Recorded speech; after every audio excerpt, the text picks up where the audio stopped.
So ngayon ay nakakaranas na tayo ng tinatawag na strong El Nino. So ibig sabihin noon, kung sinasabi natin na weak, may sinat, moderate, lagnat, so strong na to. So medyo kinukumbulsyon na yung ating karagatan ngayon. Bumilis at lumawak ang pag-init ng dagat Pasipiko sa mga nagdaang buwan base sa obserbasyon ng mga eksperto.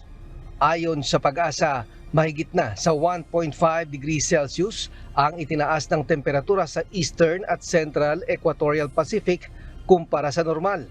Sa mga nagdaang buwan ay nakaranas na ng pagkabawas sa dami ng ulang nararanasan ang ilang bahagi ng Luzon. Ayon sa Pag-asa, sa susunod na taon ay mas mararanasan ang matinding epekto ng El Nino sa bansa. Ang nakikita natin na magiging epekto or peak nitong El Nino is by end of April 2024 na kung saan mostly more than 45 provinces ang posibleng makaranas ng meteorological drought conditions.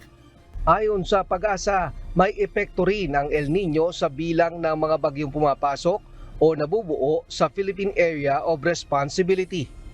Nasa 19 hanggang 20 ang bagyong pumapasok ng PAR kada taon kapag walang El Nino.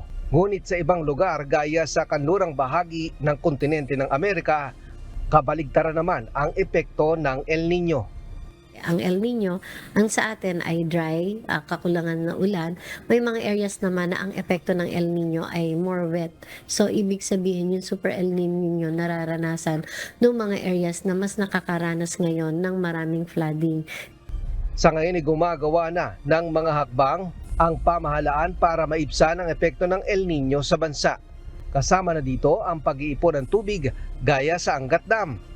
Kaunti na lang ay maaabot na ang 210 meters na water level nito. Ray Pelayo, UNTV News and Rescue. Diyos ang aming sandigan, serbisyo publiko ang aming pinahahalagahan.